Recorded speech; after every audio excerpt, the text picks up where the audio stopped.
And we're going to create a call-in, I will say, talk show. Oh my God, yeah. I totally forgot about that. I'm in that, like, I've gone into that, like, space where my brain is jelly. I was like, whoa, jelly. Yeah. My brain is literal jelly. I think it's definitely time to go, so. So long, Dread Pirate, KK. Perfect ending.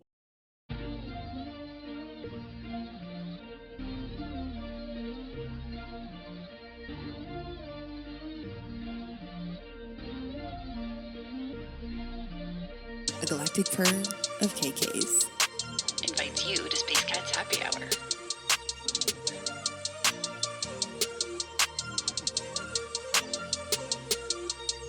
Let your mind relax. We meet in a dimension outside of time, where the playfully curious thrive. So go on, fill your tin cup chalice with the sacred elixir of creativity. Laugh till you breathe violet flame at the theme's absurdity. And above all, let out your full-throated song with us. Here at Space Cat's Happy Hour, with the galactic purr of KKs.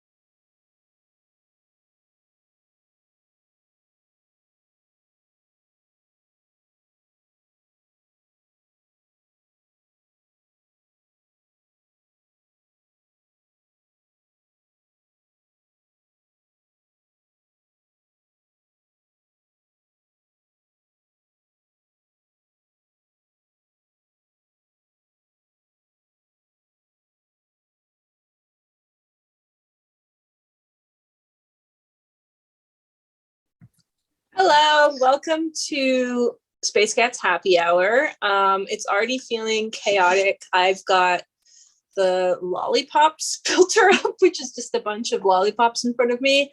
And American KK's got a pirate hat and eye patch on. Hello. Also rocking a wonderful new hairdo. Yeah, I need to say something really cool in this episode so that we can put a video clip up and have me looking super snazzy, because my hair is not going to look like this ever again, because I just came from the stylist and I look amazing.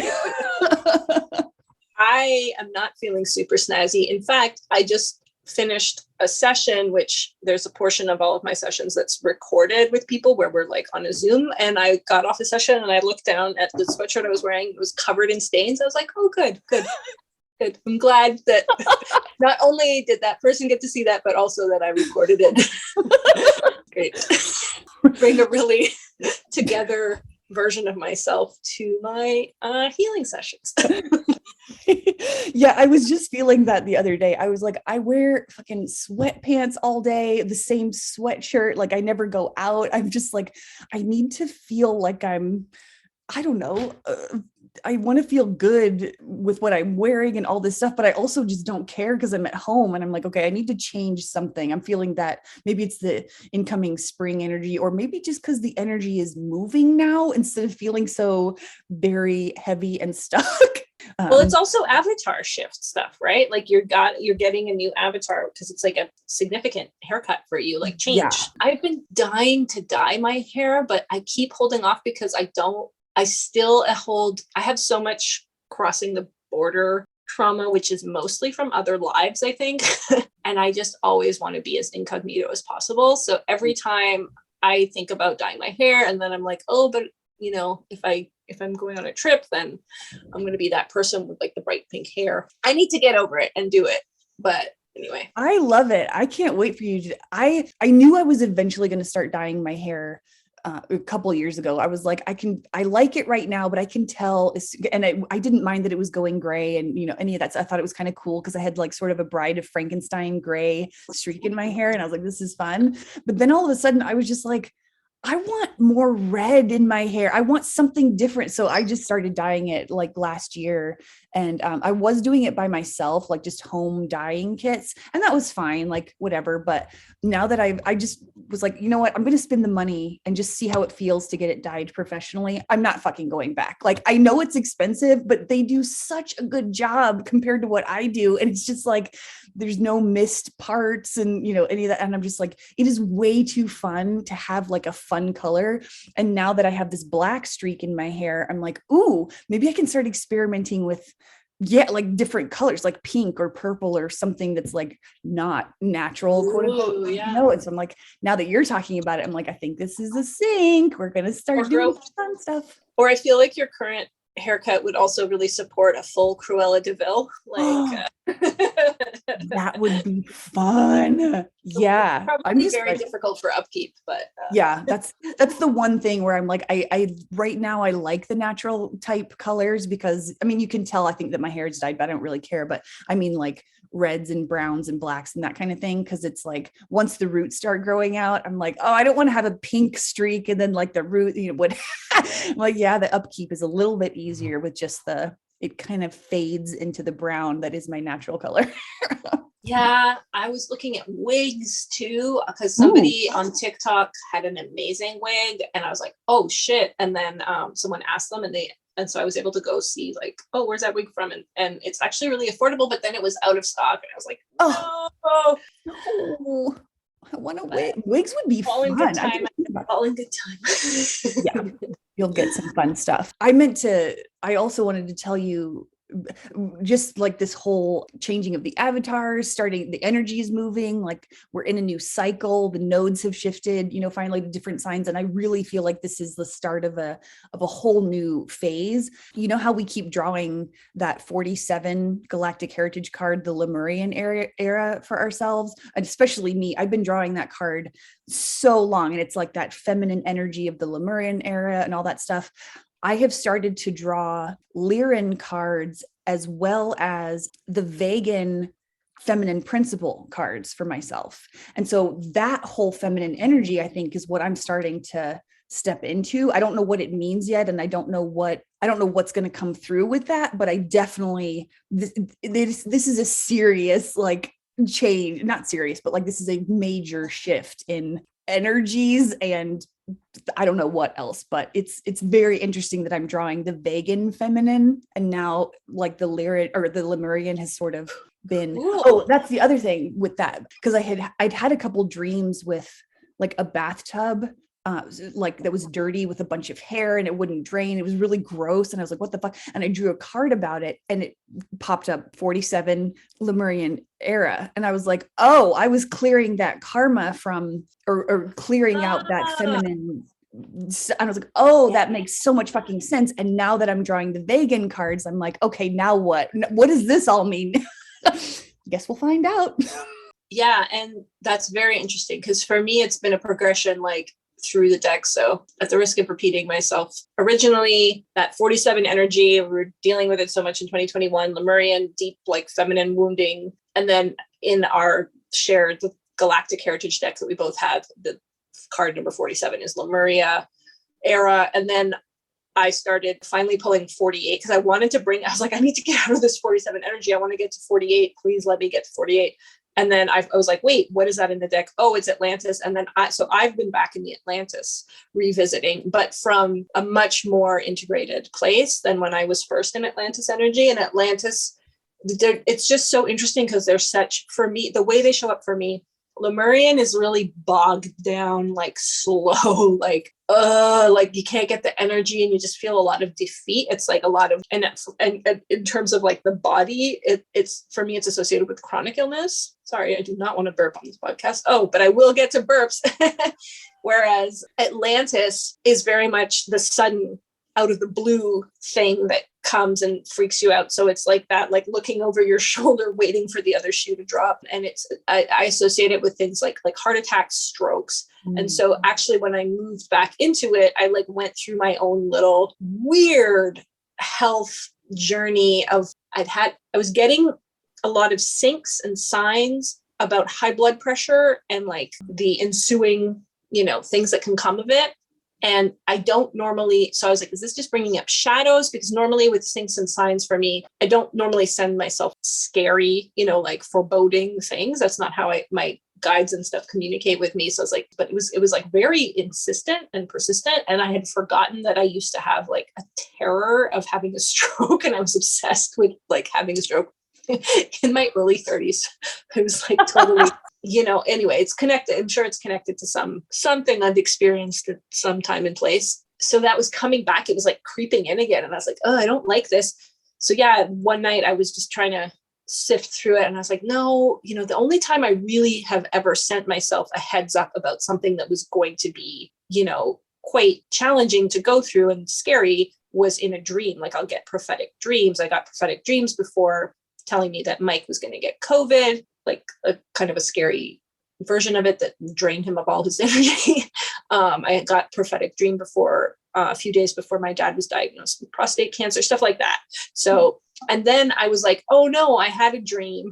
And I remembered this dream where it was like with another person in the dream. And I was very focused on them. And we were talking about high blood pressure and low blood pressure medication. And then something came to pass with them where it came true, as the stupid prophetic dreams always do. And I was like, yeah. And then I was like, wait a second. In the dream, they were looking for their low blood pressure medication. And I picked up a bottle and I said, we don't have that, but we have high blood pressure medication. So then I got like really freaked out and then had to like go through this whole trip around it. And then I went and saw my doctor and she was like, nope. So I think it was, again, that Atlantis wound, but like from a different place. And I think also kind of a heads up for my guides to like really stay the course and of like clearing out stress and working with my fear response and doing a lot of stuff to support relaxation in the body so that never becomes an issue. But that makes sense. But yeah, so Atlantis, that's like in the body. So I connected to, anyway, sorry, that was a very long digression, but also Atlantis energy for me is always very irritable and defensive.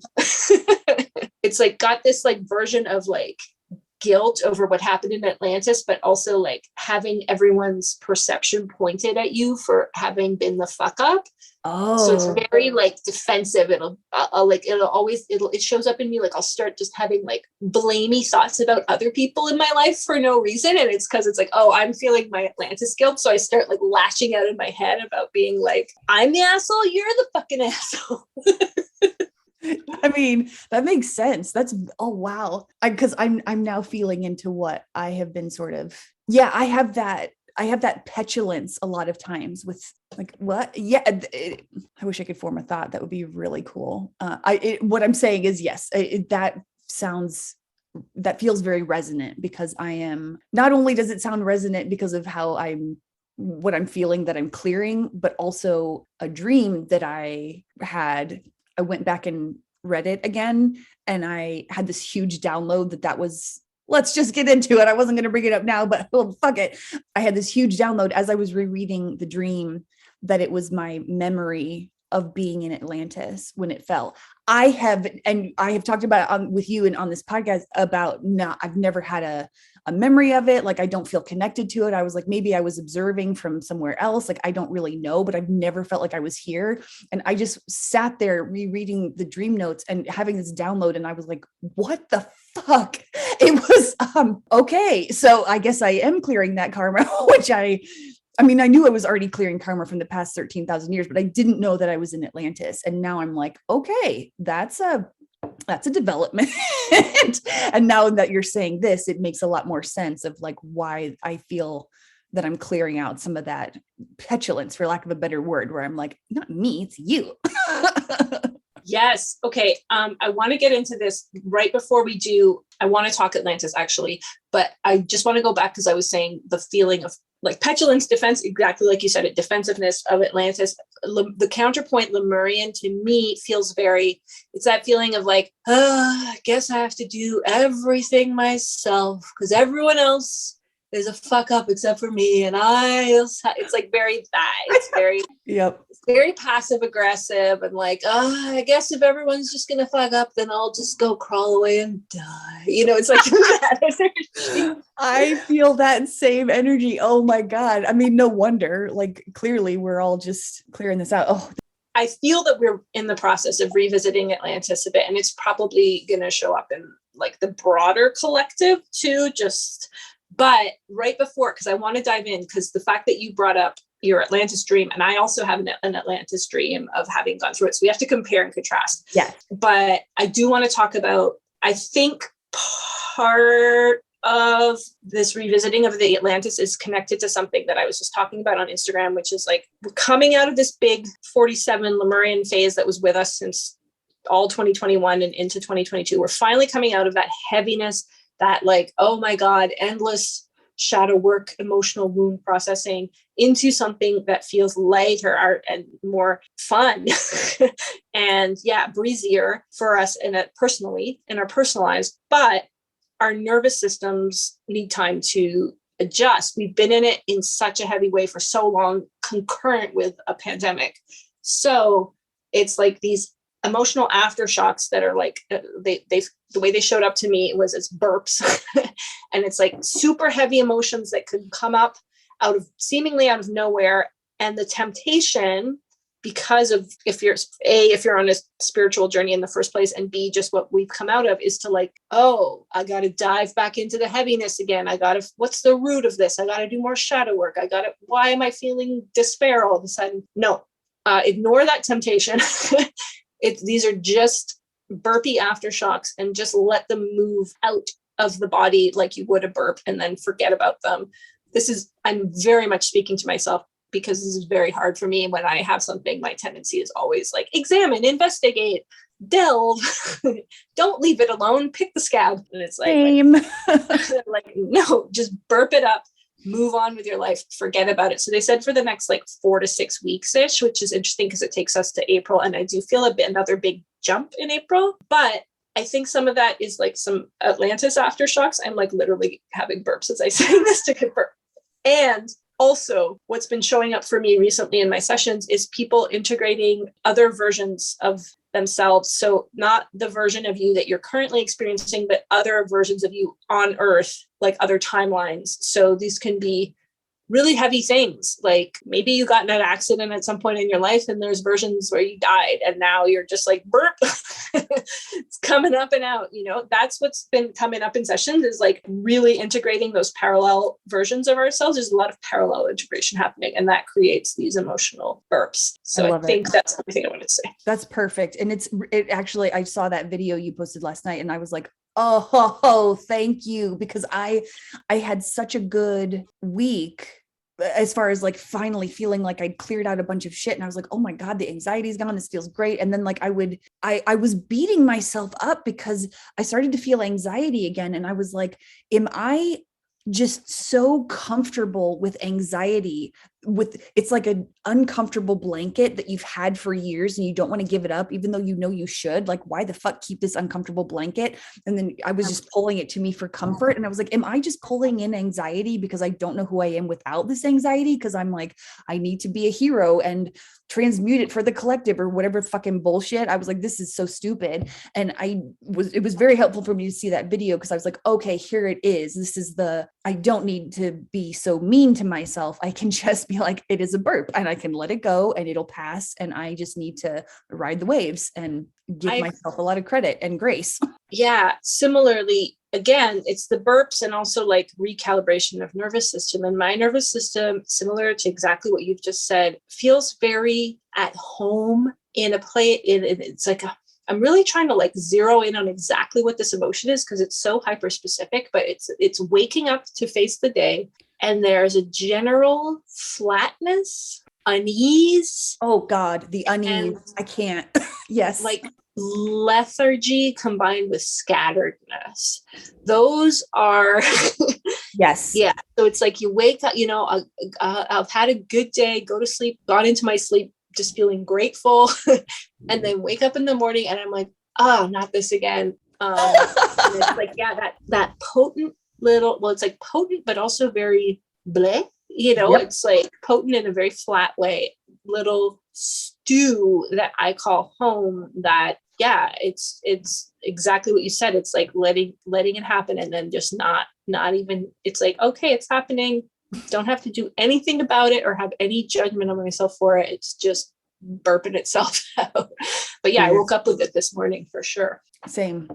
It's been like that for the last couple of days. And I was so sad. I was like, wow, I thought I was not better than this, but I was like, I really thought that I thought that I was showing how incapable I was of living in joy and ease, because I was pulling back in anxiety, because it was like I'd had all these clear days earlier in the week feeling great, and then I was like, nope, that's not right. I need to be anxious.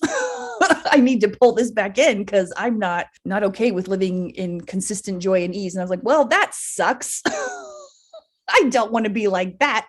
But and that's fine too. Like we are like that. We do pull back, have a tendency to pull back to what feels more safe to us, which is like huddling in fear of what's to come. And that's fine too. And it's just working its way gradually out of our system, letting go little by little. It feels, the thing that I would feel very grateful about this week is it has felt less potent to me. It has felt more like something that I can ignore and get less sucked into. Yeah. Even the day that things really, I had a wild day this week where I zooted my way back into energy that I hadn't felt since early 2020, when I was like really flying high. And even that day started out really blah. And I was waiting on news of, we'd done a final, hopefully we were hoping was a final urine test for Festique to see if she'd really cleared her UTI. And I got the news from the vet that it was clear. And like, I was really straddling timelines with that. And actually I want to do an episode where I talk more at length about that whole journey with Festique, because it had so many lessons for me, but not today. But anyway, I got the news and I like skyrocketed into like this supercharged state where I was like, yes, oh, I'm so powerful. And I was just like sending out these like love waves. I was like, while I have this, I'm going to send out love waves and like bliss waves and like do whatever I can. But that day started out really meh. So it was a good lesson of like, not even buying into my old narratives about like, oh, well, if you plug into this energy, you have to play it out for a little while. Not necessarily. Yeah. And then I went right back. It was like, I had that day. It was a lot. And it got me to that place where I can't sleep, when you're vibing too much to sleep. Well, and then like the next 2 days were kind of like, ugh, and it's fine. It's fine. It is very fine. And I keep telling myself that I'll talk myself through the feeling of the ness and just be like, I tell myself it's not real. I know it's real, but it helps me to sort of be like, this is not you. You're clearing out the programming. It's okay. You at your base, that you are okay. And I just keep telling myself that, even if I have to lie curled up on the floor, just like, I'm not feeling okay right now, but I'm just telling myself to remind myself I am okay, and lie on the floor until it passes. And it can take as long as it needs to. It is taking shorter amounts of time, which is amazing. But when it hits me, it's like, but it does feel like I feel like we're both in a place where we've leveled up enough that I keep telling myself, even as I'm lying on the floor, I'm like, this would have laid me out. Like I know what's hitting me right now would have laid me out for days or maybe even weeks. Like, and I would have just been sitting in this nausea and like whatever. And I'm like, yes, I'm lying on the floor, but it's mostly because it's comfortable right now, because I don't want to sit up in a chair. And it's like, I'm not like forced onto the floor in a fetal position, like hanging on by my fingernails. I'm like, okay, it's cool. It's going to pass. And I feel a lot stronger. And I'm like, I think this is all just that final pass through. And I think when you said the 4 to 6 weeks, that feels really resonant. That feels like a good timeline for me too, as far as like what I feel the energy shifting again or whatever. I always feel so much better when I can process out loud with you what we've been going through, because it gives me context and fills in pieces that I was missing, and just getting thoughts out of my own head and hearing you have your own downloads and insights. So fucking helpful. When you said getting thoughts out of your own head, I was like, oh, we should almost have like a call-in show for people to get thoughts out of their own heads. Because getting it out of your head, just saying it aloud is often. I love that idea. Let's figure this out, because I feel like it would be good. We'll figure that out later. Some version of that is coming, I think, because that would be fun. Playing out our mutual Frasier dreams. Oh my God, that's exactly what it is. Oh my God. Couple of Frasier heads right here, right? It's one of those niche bonds that like not everyone is going to feel a part of, but if you know, you know.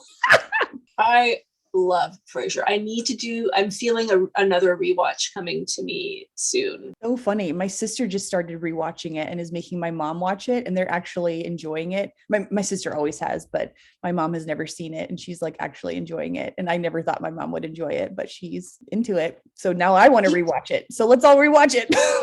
People really these days, there's a real tendency to shit on theater as like some kind of unbearable experience to sit through. But my dad taught theater and directed plays, and that whole line of my family on his side is like very theater involved. Like my uncle, my grandfather, it goes back and back. And so growing up, they took me to a lot of plays, and also I got to go like backstage and stuff. So the energy of like a live comedy production that really works and that you actually really find funny, there's nothing that beats that. And that's one of the reasons that I really love Frasier, is because it captures that farce play.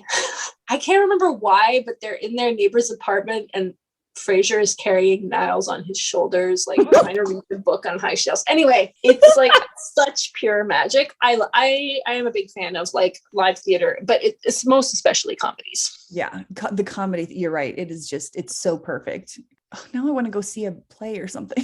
I miss going out. Mm-hmm. And I am not a person who normally thinks I'm always very happy to be in my home. So the fact that I just said that out loud means it is getting to me. This hermit wants to get out of the fucking cave for a minute. Fuck. Anyway.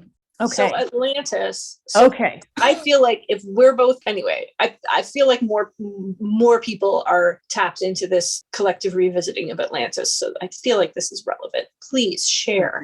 It's very interesting because when I just went to get my haircut this morning, my hairdresser is so awesome. She is just like, she's more on the Christian side of it. Like she's not super religious, but she feels very tied into like Jesus and like that sort of mentality of raised Catholic and that kind of stuff. But she's not, she's very open-minded to like, when I talk about aliens, she's like, yeah. And she listens to a supernatural podcast about aliens and anyway, whatever. So she's, when I go in, she's like, okay, what do you think of, do you think angels are real? Like she'll just ask me all these questions and encourages me to be as woo as fuck as possible. And every so often I'll get a little nervous that I'm not making sense, but like, she's like, no, I'm following you. And it's really, really fun.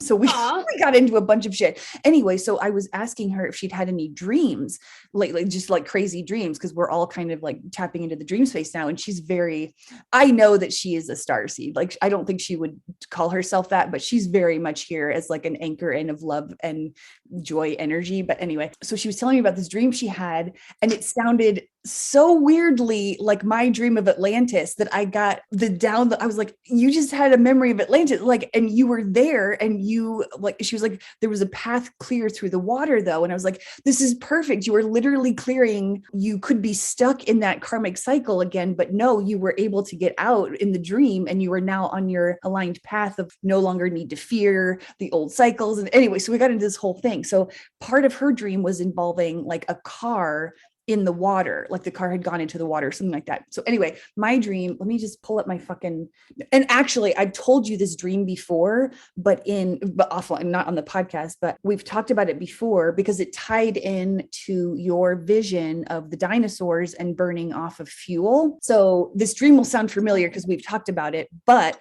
like I said, when I was rereading it, I was like, motherfucker. So what I realized when I was rereading it was that it was a mishmash of past Atlantis stuff as well as current timeline stuff. So part of my dream was the thing that tied into your dinosaur vision, which is there was a moment in the dream where I zoomed out as a camera. Like I wasn't a character in the scene, but like I was the camera watching a car, someone in a car, like pumping the last drop of gasoline into the car that ever existed. So literally at that moment, there was no more gas available on the planet. So that was the current timeline that we were on. And but it was mishmashed so hard into the past part of it. I couldn't see that they were separate anyway. So there was that part of the dream. But the part of the dream that was Atlantis it was so funny. I just can't get over how insane this was. Anyway,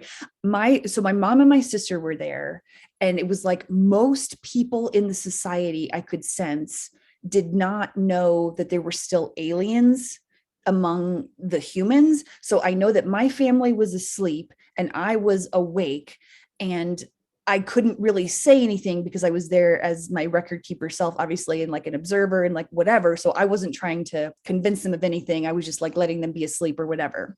And that's fine. Like that was part of the game, whatever. But there was this race of beings that were like presenting as human, but they were just a little bit taller and like kind of had this air about them of like fallen aristocrats. Like they were in charge and they no longer were. And they were kind of just, nobody really remembered that they were not human. And so I could tell that this one being who was with us, I was like, he is a fucking alien. I don't know why anyone else can't fucking see this, but whatever. I wasn't there to like evangelize. I was just there to be a part of the play out. So there was a moment in the dream where he had this fancy car and he was like, I need to get rid of this car so I can leave and be safe, because everything was starting to fall, like buildings were falling and we could sense destruction. And so he was like, okay. And I was like, we need to get you out of here now or you're not going to make it. So like we jumped in his car and I was like, you can't put it in the river because that's going to pollute the river. And he just kind of looked at me like, what the fuck is wrong? I can do whatever I want, but okay, you're adorable. So we'll just go with your plan. So we were kind of zooming along the road, trying to get to wherever we were going so he could get rid of his car, not in the river. And then everything started to fall like way faster than we were originally thinking. We were like, fuck, we have got to get rid of this car right now or you're not going to make it out. So he just like zoomed off into the river in the car. And then it was kind of like done. Like we sank. And my sense was that we both, I think maybe I drowned. I don't know that he did, but I logged out of my body in the dream at that point. So it was kind of like, okay, I knew I was done and that was it. So I think I just died on Atlantis and maybe he got out. I don't fucking know. But anyway, that was the moment in the dream where I was like, oh my God, this is actually, I was there for it. And then my hairdresser had that same thing where she was like in a car and it was in the water, but then like a path opened up and she was able to get out. So anyway, that was a very interesting like car in water was very, and obviously it was not a car. Like it was probably some fucking spaceship or whatever the fuck, but in my dream, it was a car. That was what I can remember from the dream now. So, that's really interesting and definitely connects with my dream as well. Okay, now your turn. Let's do it. First, I have to say, when you were bringing up a hairstylist, I have a hilarious Atlantis hairstylist sync, which is there was during a period where I was really trying to like, I would get like decision paralysis around everything because of the awakening process. You're like, but what about this? What about this? So I was like trying to get my guides to like really weigh in on even the most inconsequential decisions. And I have a lot of issues with my scalp and my hair and stuff that yada, yada. But I was like, maybe I should try a different type of shampoo. And so I was asking, well, do you have any here? Of course they always have very expensive ones there. And they were like, the person was like, yeah, we have this one and it's like, could be good and blah, blah, blah. It was like I think it was like a conditioner and like, and a styling product. Cause I wanted to try a styling product because I just had newly short hair. And I was like, okay, God. And I was like, can you guys give me a sign if I should like buy their products here? Cause you're like, you've bought hairstyling products before, and then you're like, oh my God, this was so overpriced. Like, what was I thinking? And I was like, give me a sign. And then as soon as I said it, I was like, give me a sign. I'm like, how are they going to give me like a really obvious sign of whether or not to buy a hair product? And then I go to pay and I look at the products and there's and the one that she recommended, like the brand was called Atlantis. And I was like, oh my God. So the brand was called Atlantis. And instead of like seeing that for the sign, I bought it. And then it was like really gross and it smelled bad. Like I can't tolerate scents and stuff. So like smelled really powerfully. And and one of them didn't even work. Like I couldn't even get it to work and I had to return it and stuff. And it was like, how much more obvious could they have been? But like, I just saw something that was like an obvious sign. I was like, oh my God, they're telling you to buy it. It's like, oh, we are very, very clearly telling you not to buy this. Do it. That's fucking hilarious. Okay. So yeah, so my dream. Okay, so I had a dream earlier, or I don't know if it was a dream or a vision, which was a version of Atlantis where I was with a friend of mine and we both had dinosaur feet. So there was definitely some reptilian connection. And we were at the salon. Sorry, this dream is really sexist. We were like gossiping. All good. It's a dream. Whatever. I was kind of trying to spread. This was a dream that was definitely about an incarnation where I was like very into the energy of spreading stories and drama and like contributing to drama. And so I was like doing a lot of shit talking of like the aristocracy. And like my friend was like, I think trying to like steer me away from that. And I was also very much like, and then I saw myself like really contributing to like a lot of panic when shit went down. So that wasn't part of the main dream I had, but that was an earlier vision. So I definitely lived out a timeline where I was asleep and like very much contributed to like, oh shit, it's all going south. Like, I mean, it can be fun. Whatever. Yeah. Well, that's what I think. I think that's what it was showing me. Because I have a lot of judgment for that type of person. And of course, you know, whenever someone really triggers you, it's because, yeah. And so it was showing me like the fun part of like being a really dramatic person who just like whirls around creating a lot of drama and stuff. So that was that one. But then, okay. So my main dream, I'm gonna hopefully get through this quickly because it was one of those long ones. There was a part of it where I was living, everything felt like England. It always shows up in England. Atlantis is very connected to England for me and Rome. And so I was living in like this city and other houses had been hit by flooding and also possibly parts of the house that I was living in. And it was like going through the rooms and all of the electronics were destroyed. So that was interesting because like Atlantis was so much about technology too. And then even though it kept flooding other houses nearby, people weren't worried about it happening to them or getting worse. Like they just weren't preparing. So there was a part where I was like in a basement it was like almost like people were already getting grouped together to like live in the remaining houses and stuff. Yeah. And then the water. Okay. So the water came and flooded a room in that house that I was in. And then I was trying to find like a laptop that I had on my phone. And then everything was getting really tangled. And I think I was able to get some of them out. And then I was trying to prepare. And all my former cats were showing up. Okay. Apparently all my former cats showed up too. Yeah. Especially the orange cats. They'd come to say goodbye to me. Okay. Whoa. So yeah, so there was that part where it was like it was happening, but people weren't preparing. And then there was a part where we were all squeezing in through a very narrow window, which is like a dimensional portal, but in the dream it was just a window. And it was to get to this safer zone onto a ship. And I was pushing my way to the window, but then I was also like holding the window open. So it was like experiencing both parts of like trying to get out and also being one of the people holding the portals open. And then I got into like a beef with this guy because what did he say? So someone was glaring at me in the line and I was like, well, go ahead. If you're pissed off that I'm cutting in line, I was like, I'm actually holding this window open, so I'm allowed to be wherever I want in line or whatever. And I got into this beef with this guy, and I told him I just really don't like you. And then he was like, yeah, the feeling is mutual. And then later I just felt like really bad about it afterwards, after that portion. And I went and squashed my beef with that guy. And I was like, what was I thinking? So I guess there was some stuff about, that like antagonism that I experienced during that time of being unawake and stuff. And the window was stuck or stubborn. It had thick glass. So there was something about like the difficulty of getting out as well. It was a really tight squeeze. Everyone needed help getting through. And I don't have a memory of the part where I actually moved through the window. Then I was in kitchen space on this ship. So there's also a part where like we were all being bussed to the safety zone, which was this ship. So in my dream, it was like an earth, like a water ship, but obviously, yeah. And so I was on the ship, I was in this kitchen space. I was trying to find like plastic bags to wrap my phone in. and my laptop to seal them off from all the water. And all I could find were broken bags full of spaghetti. It was like black spaghetti and black rice. Whoa. And that was the part where there was a frantic feeling because we'd been hustled onto the ship and to this part of town to try to keep us safe. People were kind of had in a prep energy then. It was very chaotic and no one knew how wet. We knew there was a tidal wave coming, but no one knew how bad it was going to be. So people were still kind of like joking around and kind of a bit unconcerned. And I kept wanting to ask, I was like, can someone tell us how high they're predicting the wave will be? I kept thinking 30 feet. Oh, I missed that. Interesting.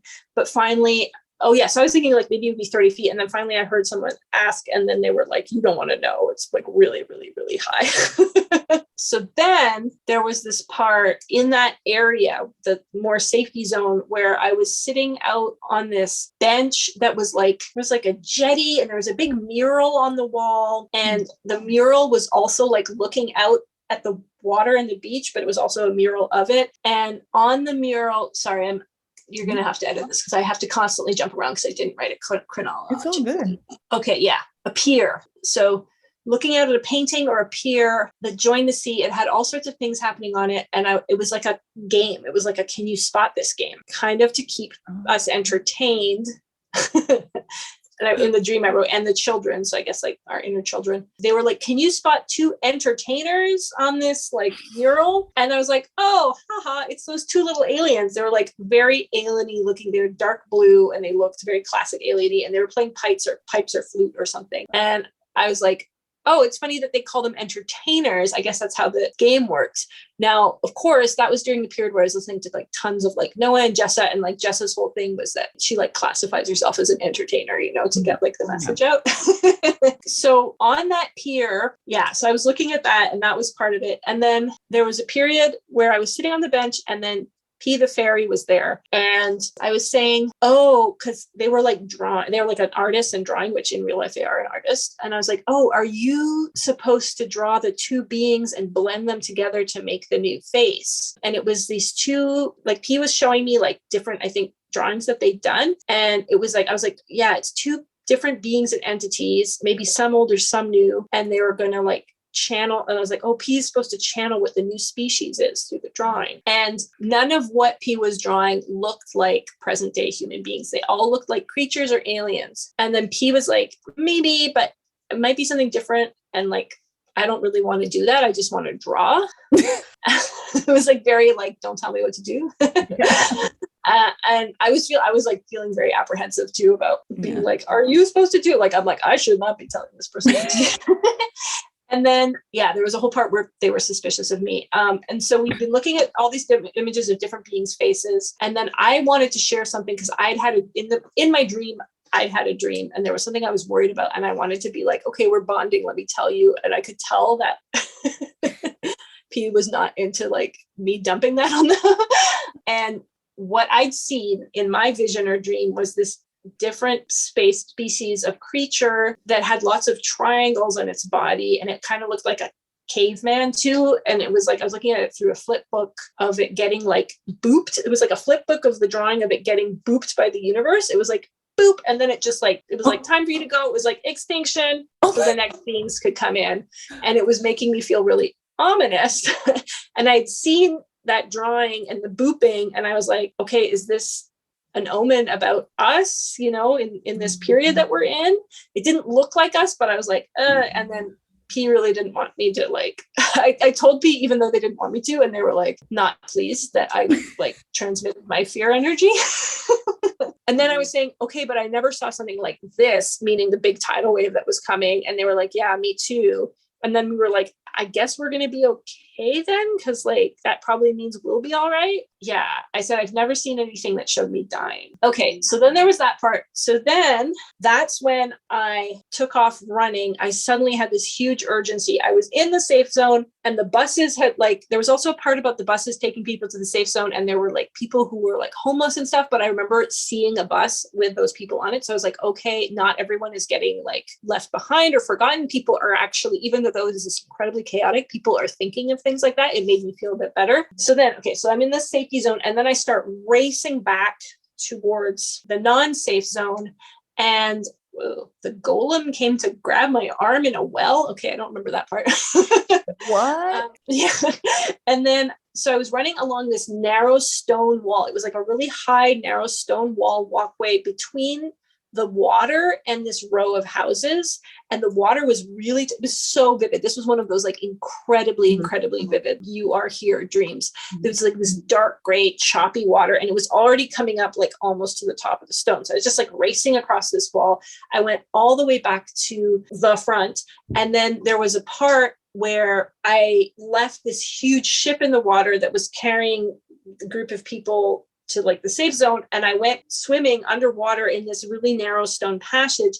And the ship, which was really bright yellow, it was also passing through the passage at the same time. And it was so vivid. And the ship was so huge. And I was like, oh my God, I'm going to get crushed against the side of the wall. And I totally like, I did, but in the dream way where you don't actually, you like zoop to another part. But like, I was like, oh, so I definitely experienced that part of Atlantis too, like trying to escape into the water, which is interesting because I hadn't yet learned about during that period the beings that like went into the water and became water creatures and shapeshifted and stuff. And then there were other parts where I would blip back and I was like, I was almost across the ship and I was still alive. And then the ship was going to try and ride the massive wave that was coming. It was trying to get as far out as possible so the wave would hopefully not be as high. There was a chance it could ride the wave and everybody seemed to be assuming that would happening, but it was a chance that the wave would also flip the ship. And then after I ran to the end and that whole part, I went all the way back around the wall. And then suddenly I was in another part of the dream where I was like trying to run back again. So it was like, I think I experienced like at least like 7 different versions of Atlantis in this dream. So it was like trying to make it. And so now I was coming back along the wall and it was way later and it was way after the time that they'd gotten everybody out. And I was just like, the sky was really dark gray. The water was really dark gray. I tried to squeeze through this barrier that was closing. It was like, so this is very late. And then I started doing this thing, which was actually really fun. These little beautiful houses that were so intricate, every single one, along this stone wall, again, reminiscent of England, even though it doesn't really look like, I guess, English architecture. But I started being able to run through the houses, like pass through the walls and stuff. And each one, I would see like total perfect detail about like every single thing that was in their living room and all the people inside it. So I was just getting to like run through all these interiors and they were really colorful stone houses. And a lot of old people was living in them. So I guess that was like conservative old people. So I guess it's like the old ways or something. Each house, they were usually, because like all the houses were connected through these big connecting doors, and in each house they were just on the verge of closing their big connecting doors between the houses. It was like big thick wooden doors, and I had to like outrun them. It was like being in a video game. And they were all very resigned. They weren't rushing, like they were right up against, they were going to be the first hit by the wave. They were right up against that wall, and they were just like like going about their business, kind of slowly closing up. And so I was like, that's not enough protection. I was like, you guys are getting fucked. And so sometimes they would see me running through their space and be like, and then I was like, whoop. It was very astrally, that part of the dream. And I kept thinking, I'm too late, I'm not going to make it, but I know I don't die or I can't die, so what's going to happen? And then I was saying, I got a bit like, I kept getting lucid in different parts of the dream. So I was like, I guess this is where reality gets really weird and something happens to save me. So that's the dream. That's like all the parts. Sorry, it was so chaotic. But the thing I thought too about the wave is also like waves, right? Like frequencies. I know Atlantis, like there is the water and stuff, but I think it also just made me think about getting hit by like a big frequency wave on the planet. Like what we're getting hit with now, which is all these frequencies and updated light codes, and we're literally rising to a higher frequency in this, our poor meat suits. Interesting. Sorry, keep going. Yeah. No, I think I've covered everything. Okay. It's interesting commonalities of how it was so clear that no one was worried. Like I was around people who were just like, they did not think anything was happening. And even though I knew something was happening, and so did this alien with me, we were like, we didn't think it was happening that fast. We knew we needed to get out, but we thought we had time. And there was no chaos around me. It was like, I could sense chaos off in the distance. Like I could feel buildings falling. Oh, sorry. That was another part of the dream. Yeah. I could sense buildings falling. But it was like, it was so far away that it didn't feel like it was going to hit us at any point, like urgently. And so we were very much just like, we were moving along, but we were not panicked until the very end when it was like, fuck it, we got to drive into the river. And I don't,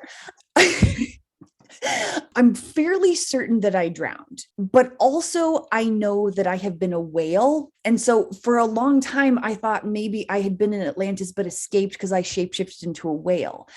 I think I may be incarnated as a whale tied into something in the Lemurian world, because I just don't think that they were connected. I really, like, I felt myself drowning. I wasn't scared. Like when I was sleeping, I wasn't scared, but I knew that I was drowning, but I don't know if the other alien drowned. So the part where I was in the water, that felt like also combining Lemurian Atlantis, because it was the Lemurians who shapeshifted and went into the water and stuff. But there was like somewhere I was okay and somewhere it was like, nope. Okay. Yeah. Okay. That makes sense. That makes sense. Ominous. I always get such an ominous feeling now, just hearing you say over and over. It's like the people were just acting like everything was normal, and it just gave me like a creep. I was like, I know. That is the crisscross, right? That is the point of convergence between Atlantis and reverse Atlantis that we're doing, is this period of like, yeah. Well, that's why we're also like the anxiety. No wonder we're feeling so much anxiety, because we fucking lived through that and our bodies remember it. And we're trying to convince our nervous systems that are being reset and like trying to be, calmer and more receptive to live in this earth grid that's coming online. It's like our nervous systems are like, fuck you, man. We remember what happened. I don't know what you're talking about. This is an emergency. Totally. And like before I had that dream, it was very similar to you. I was like, I don't know if I was actually around for it. Like, and then I had that dream and I was like, I did that thing with like the wave. Like, I remember when they said, you don't want to know, it was like, oh, fuck. Yeah. Like we are really, really fucked feeling. Yeah. When you said that, I was like, oh, I felt it in my body. Like, oh God. Exactly. It's like, oof. We're holding so much shit in our nervous systems. We really are. Yeah. After I had that dream, I was like, oh, I get Atlantis now. Like I get the fear. I finally got it too. Well, that was the other part of my dream that was a mishmash of like the current timeline. Not only was the last drop of gasoline pumped into a car in my dream, but also it was such a weird, the chaos that was happening where buildings were falling. It was not only a memory of Atlantis and things that were happening in the distance that were coming towards us quickly, but it was also, I also had this simultaneous feeling of how right now, when we're moving into this new age and this new earth grid and the old matrix is collapsing, the buildings that were left in my dream, it was like the buildings that we didn't need were collapsing and going away. And the stuff that we did need was steady and staying with us. And it was a sense of like, you could stand up and like spread your shoulders back instead of hunching over, like there was too much stuff around you and just like a feeling. So I felt it as like we're now living on the earth grid where like it's more natural and things that we actually need are going to be with us. And the old matrix is just like going to be reclaimed by nature, which ties into my other dream that I had, but we can talk about that in a minute. Whoa. So yeah, it was a really interesting mix of memory and current timeline, and I just couldn't. It was like a huge download as I was rereading the notes, and the download came because I had just unlocked another download about the turning of the cycle, like when I was with the Association of Worlds and all that stuff. I don't know that I'll keep that in there, but anyway, it was just a very, very, I was just like, oh my God, I know everything. This is amazing. I feel like I'm floating, and I was sending out the love waves too. I was like, this is perfect. And then like the anxiety comes back, but it was triggered by the dream that I'd had about the old matrix falling. And it just felt so good in my body. I was like, oh my God, this is it. We're fine. I was going to say, I feel like that dream of the last drop of oil is also from a timeline that we don't actually play out, like I feel like that is also from a timeline that's like when we do Atlantis, where we do Atlantis again, like in a bit of an intense way or like a version of it, that we're not actually going to get that dream, even though, like, not to say that things aren't going to fall away and stuff, but as soon as you told me that dream for the first time of like the last drop of oil, I was like, I don't think it's going to get to that intensity, extremity. It felt like a more like a, here's what an actual playing out of like Atlantis again would kind of feel like. The moment in the dream, it didn't feel scary. I know you're not saying that it was, but it didn't feel like an ominous thing. It felt like a celebratory thing. So it was like, oh my God, it finally happened. Here we go. This is a new chapter. And that's why when you were telling me about your vision of the dinosaurs and like how part of our karmic cycle was burning off the fossil fuels that are the dinosaur bones, it's like that's part of our karmic, I forget how you described it, but I was like, that's how it felt in my dream. It was like a celebration of, here we go. We are now, it's a good thing that happened or whatever. So it was a nice thing. There's so many interpretations. It's so great how like all this shit ties together. Oh, so many versions of it can be true because it all means, And also, I was just the part where I was looking with P at the drawings and the vision I'd had of the little person with the triangles and the flip book. I think that was like also just like a representation of like 2D, 3D, like it's two-dimensional like drawing of like triangles, 3D, it was like a little like wink to like, because we were in that descent or whatever, density, dimension, whatever that makes sense. Wow, we have some amazing dreams. I'm glad I can finally trust that my dreams mean something, because for the longest time I keep taking my dream notes, when I remember them, I wake up and I write them down, but I was assuming that I was working through, subconscious clearing shit and, all the things. And I know some of them are that I can tell when it's just like, oh yeah, I'm working through that wound, or, oh yeah, that fucking bullshit, I'm working through that in my dream, which is totally fine. But when I realized that I was actually having dreams that meant something, and meaning something to me is like a memory of a past life, or sort of I don't know about necessarily oracle dreams, but like I felt like I feel like dreams are now a superpower that I can trust in, instead of just being like, okay, that's just subconscious bullshit all the time. Oh, Atlantis. I know, right? Did you want to say anything about the Association of Worlds stuff? Oh yeah. Okay. So I guess we're just going to do a dreamcast or whatever we're calling this segment, dreamcast, a dream download dump. So yeah, what triggered all of this was on Saturday. I woke up from this dream where I had astral traveled into a new reality. But so in my dream, I woke up at 5 a.m. to go to the bathroom. And when I went to my kitchen, all the lights were on and there were two dudes eating something in my kitchen. And I was like, what the fuck?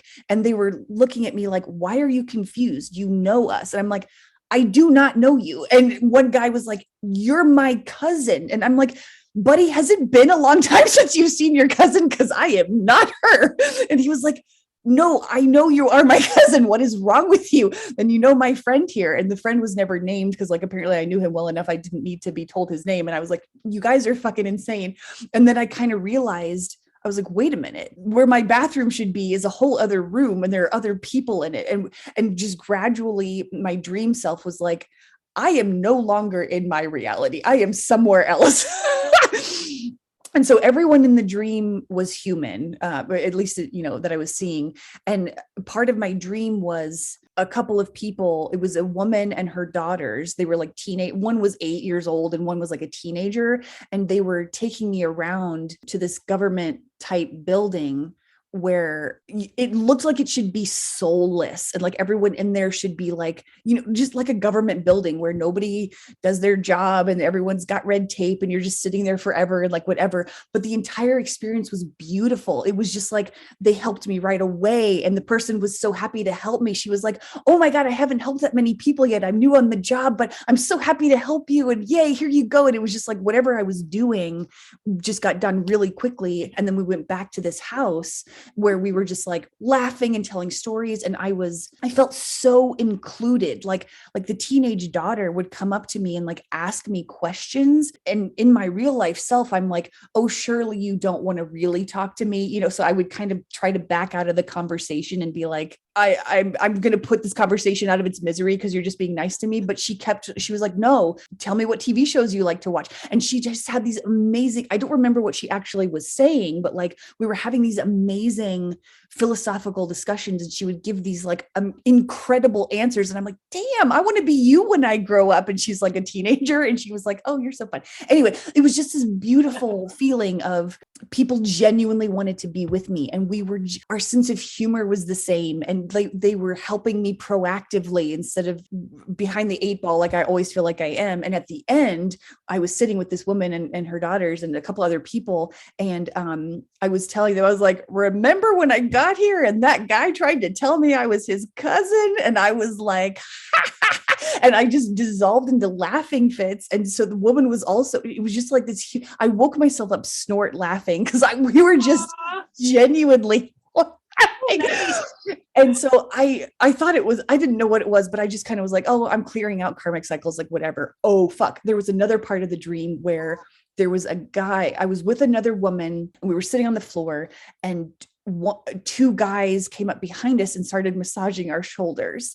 And the woman was like totally fine. They're just like, yeah, man, this is great. Like I really needed that. And it wasn't creepy or sexual or anything like that. It was just like, they were genuinely good at massaging our shoulders. And that's what I didn't ask for it. And I was like, okay, great. This is a part of my dream where I'm supposed to karmically clear some fucking sexual assault or like whatever the fuck. And so I gritted my teeth and I was like, you know, that this could be really interpreted poorly by a female bodied person who is not used to having dudes touch her and like didn't ask for this and whatever. And the guy was like, oh yeah, I can see how it would be interpreted that way and blah, blah, all this stuff. And I was like, Jesus Christ, another clueless dude. Like I was just like so annoyed in the dream.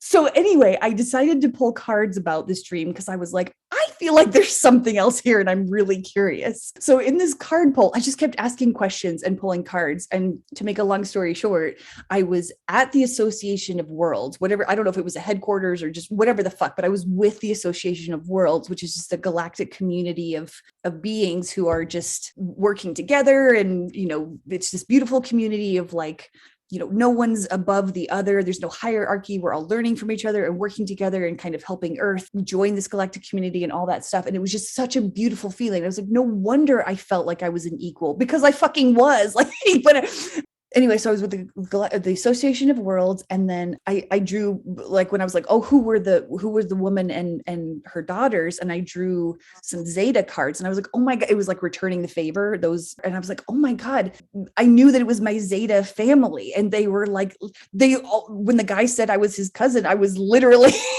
his cousin.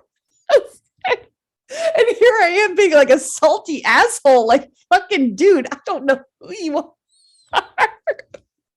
And so I was like, oh my God, I was with my family. And I just kept getting like, I felt expansion. And I was like, oh my God, this feels so beautiful. Oh, and when I asked about the massage guy, I was like, okay, was I karmically clearing for something or what the fuck was the deal? I drew open contact. And I was like, could you be more on the nose?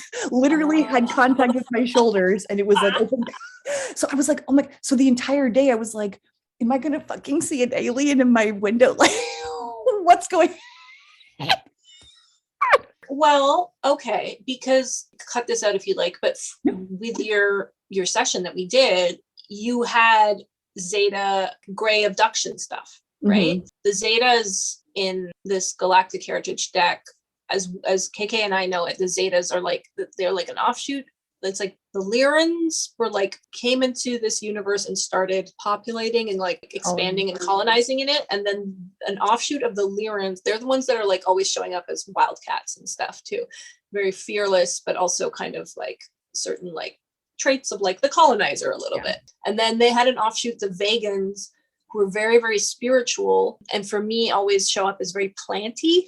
And then the Vegans, there was a group of the Vegans that got so into spirituality, but they started like getting cut off from their emotions. And that was like the path of the Zetas, who then went down this like species crisis because they had rejected emotion to the point where it started causing an illness in them. And then they had like a big alchemy process through their species crisis, and their species evolved into the Asasani. But while they were trying to save their species, they came to Earth and did experiments and stuff on humans and like got genetic material, I think, from humans or something. So they're like also have like this big thing where they're very grateful to humans and they want to help us. But we have this fear of contact with them because it felt non-consensual, even though I think for a lot of us who've had the abduction experience, there was an element of agreement because we have that Zeta lineage. So it was like, okay, well, we'll abduct the people on Earth who have Zeta lineage, but then it's like, to us, it just feels like a horrible invasive abduction.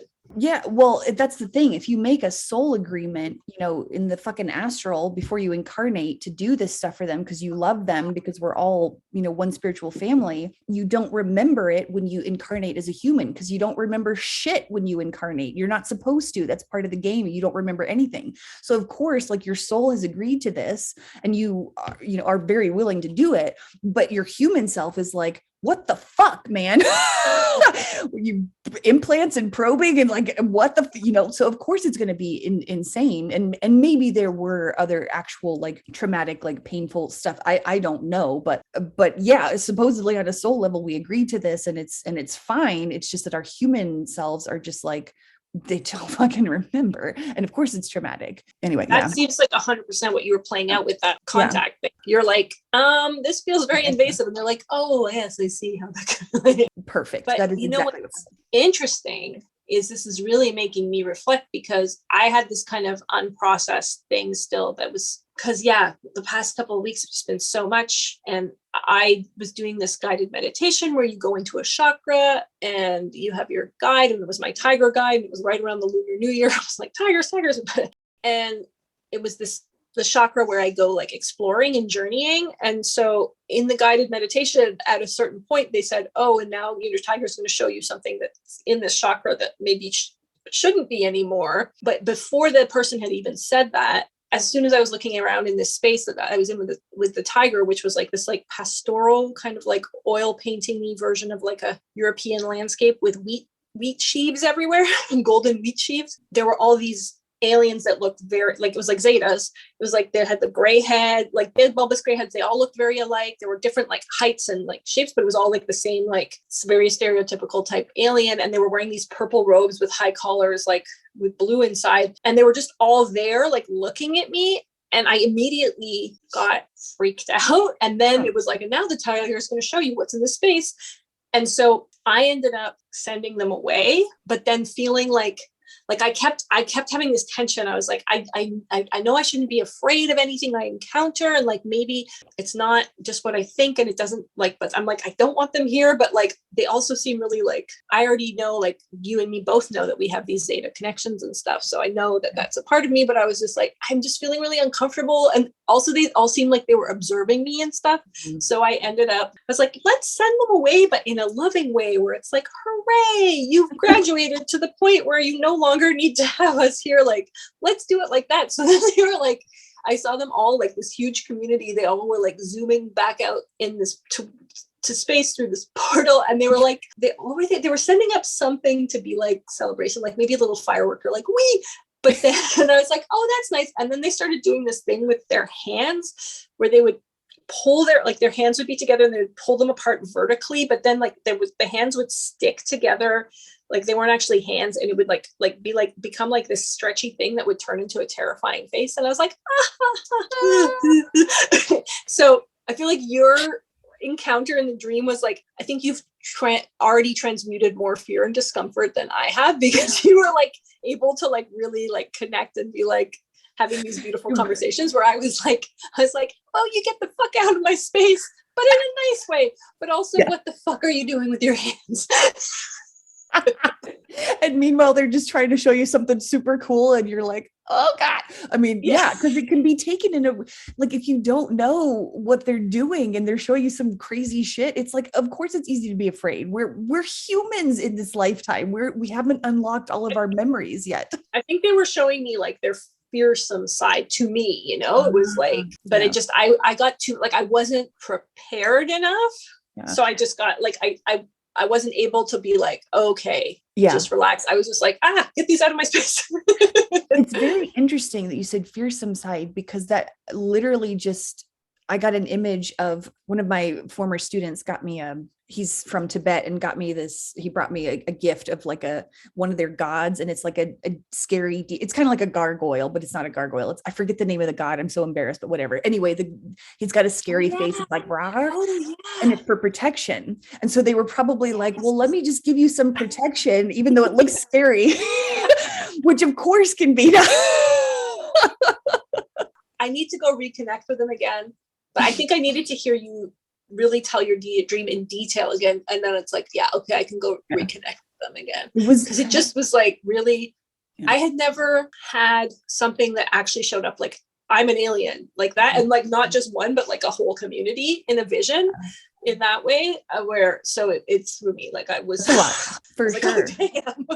Yeah, it was just, and I think, and I got annoyed a little bit at the end of the dream, especially when I was realizing that that they were all aliens and they were showing up as human in my dream. And I was like, what the fuck? Why don't you guys just show your faces? I'm not that delicate. And then I was like, okay, hold on a second. I was maybe giving, I don't want to move too fast. Like, they're probably just like, genuinely, there's some lessons here, like whatever. So I started to think about it more. And it was like, because they were humans and I was assuming that they were humans until I'd done this card pull, I was like, oh, this is how you feel when you find community. And I don't have that feeling in community very often. It's not that I don't have community, but I'm very much like, I feel very separate, even if I have really close friends or I live in a really cool town and I do a lot of cool shit, like whatever. I don't feel like I belong a lot of the times. It's personal wounding and like, soul lesson stuff. And I'm not like upset about it, but like, it's just one of those wounds that I knew I needed to start healing. So the first lesson was me learning how it feels to be in community and in a way that I'm able to show my true self, because everyone interacting with me, even the teenager, especially, she was like, no, I genuinely want you to be yourself and like hang out with me. And I was like, I'm not used to doing that. I hold back, just to make people comfortable, make myself comfortable, whatever. And I was like, oh, so when I felt like I was genuinely myself, I was like, oh, that is a valuable lesson. And I couldn't have done that if I had been with aliens, because like I would still assume that humans wouldn't accept me or, whatever the fuck. Right. The second lesson here. So nice. Right.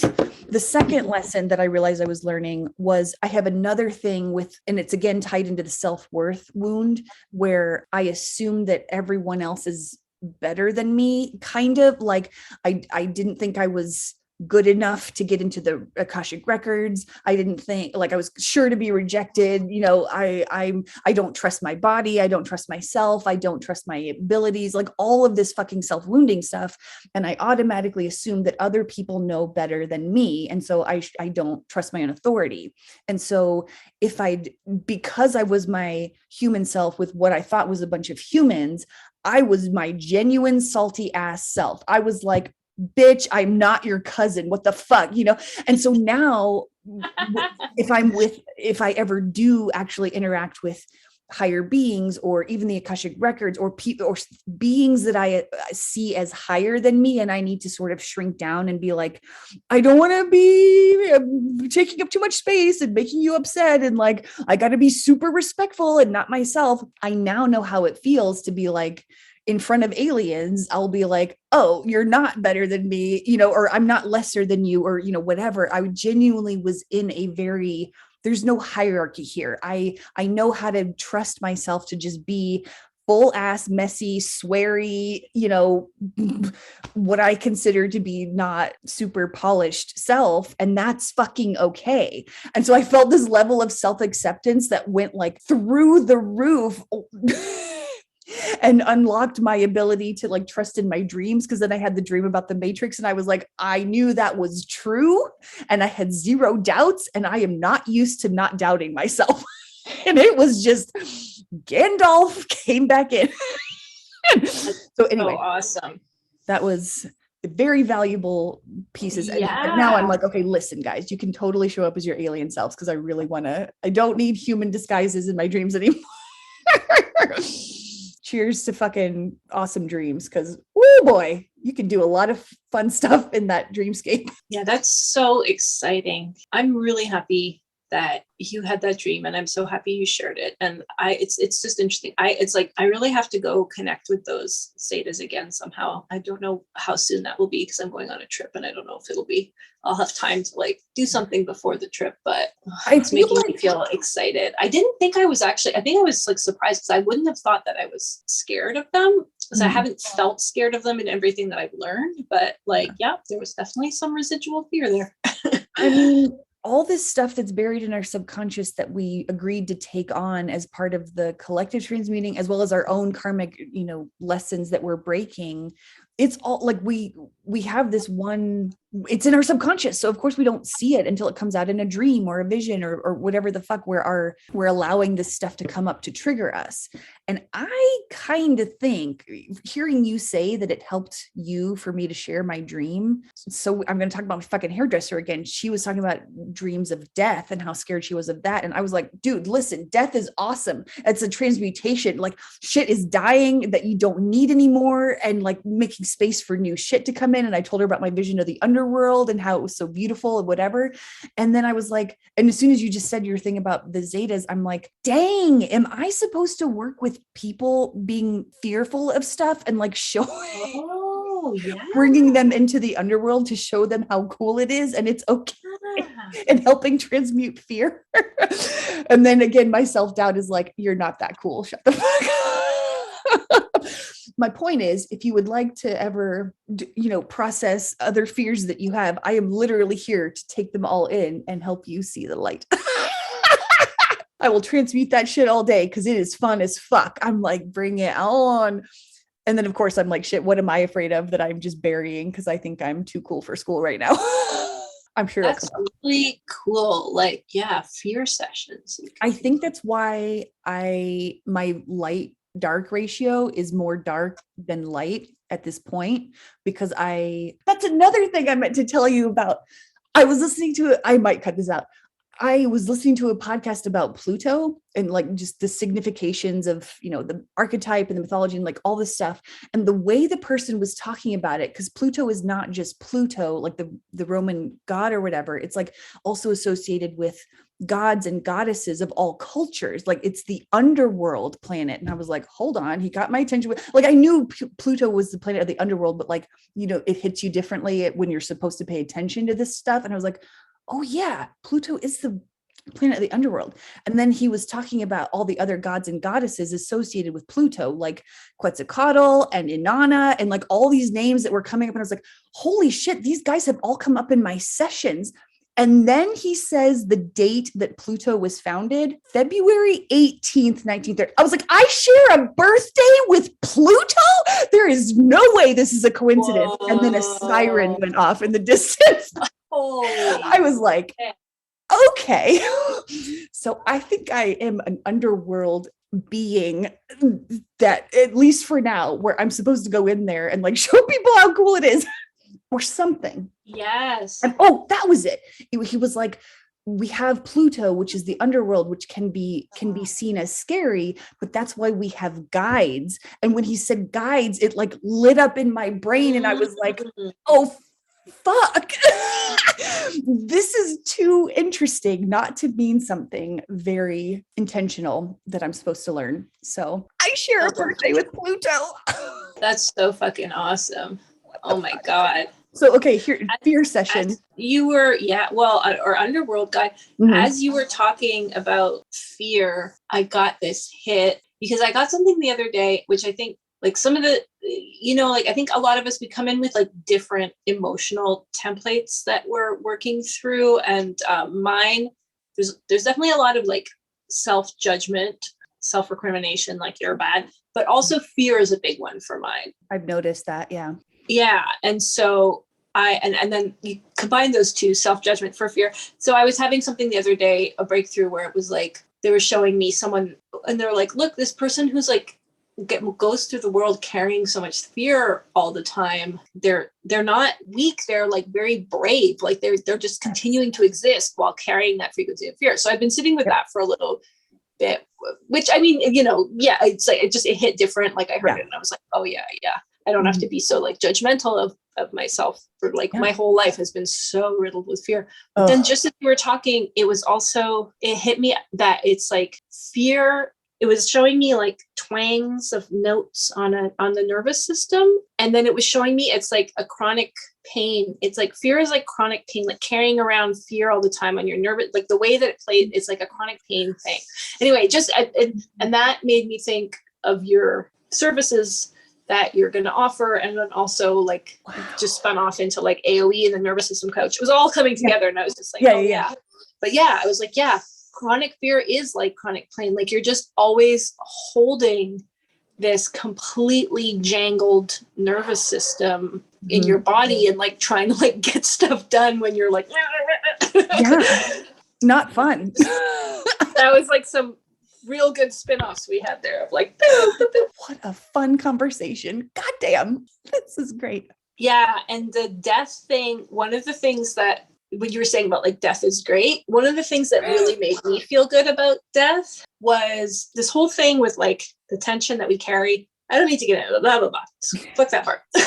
But like incarnating into a physical body, you hold it's like you're constantly in a clench. You're constantly holding your molecules together through your consciousness. And that's what life is like just this feat of like holding it all together at all times. So it's like death is like the biggest, most satisfying like release of tension that you could ever hope to experience. Physical death. So true. It's so true. The release. Yeah, it is. And that's the other thing, like that I was telling my hairdresser. It was like, I was like, nothing ever dies. And it's kind of like what we were talking about in the last episode, where like energy isn't destroyed or created. It's like, it just gets transmuted into something else. That's why we're like taking the energy from the old stories and bringing it into the new stories to create them. And it's just like, death is just fucking beautiful. I don't know. And I know that that's not part just of what we're doing. thing either, right? Like that's it becomes so much more. It's like the fertilizer. It's just like whatever existed still exists, even if it's like the molecules have all been broken up but the essence of it still exists in everything else that it becomes. And so everything is always connected because it's made of everything else, and it just gets transmuted. And, that's why creation is just never ending, because nothing ever really goes away. It's just transmuted into something new in an expanded version of it. Have you seen The Good Place?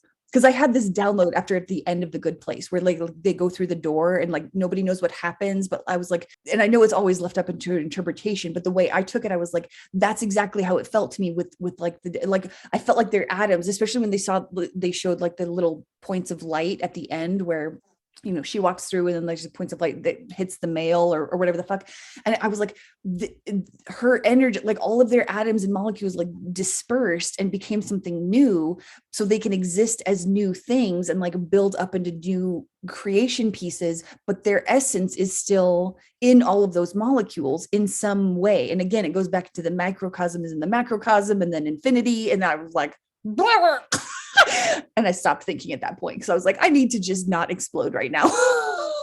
But I think like in terms of what I was saying, like it's not just one thing. Like I think we have like one idea of what death is now.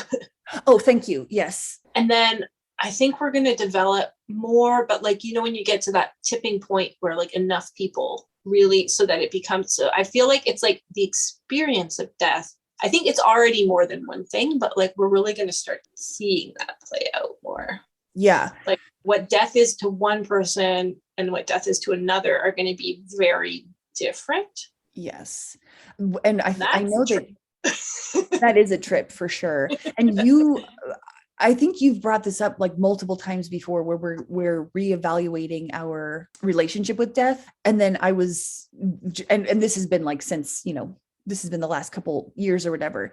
And now that the South Node is in Scorpio, which is about death and all that stuff, it's like we're flushing out our old stories about death. And so we're reevaluating, literally the lunar nodes are telling us all to flush out those old stories and like bring in reevaluate our relationship with death. It's so fascinating. And I'm finally actually excited about this transmutation of all this stuff, because it feels like it has that momentum of going into a good place, instead of feeling like, oh my God, are we ever going to get out of this fucking cycle? It's like, yes, we're moving into this new one, and we're actually energetically in a place of more strength, because we've all been through this fucking pandemic, and like we've reevaluated all of ourselves and all of our society and all this stuff. And so we're now just like, we have zero fucks to give. And so we're like, okay, yeah, sure, let's reevaluate death at this point, because why the fuck not? And so we're coming at it from a place of not as scared of it, because we're too tired to be scared. So at that point, it's like, okay, yeah, now we can contemplate, maybe death isn't that bad, or whatever, just new stories around death. Fascinating time to be alive, folks. Fascinating time to be alive. Wow, it's so cool. You just like discovered a whole new thing that you're going to be offering. That's so awesome in this episode. I can't wait to see what that's going to look like. What a fun, thanks for giving me that. I just love our conversations, because it's like, I don't know that I would have gotten there on my own. I don't think I would have. It needed to be pinging off of each other. Oh, so fucking helpful. I love us. Do you have anything else that we? No, I think that's all I have in me today. Let's yeah, how do we sign off on this one? Death is good.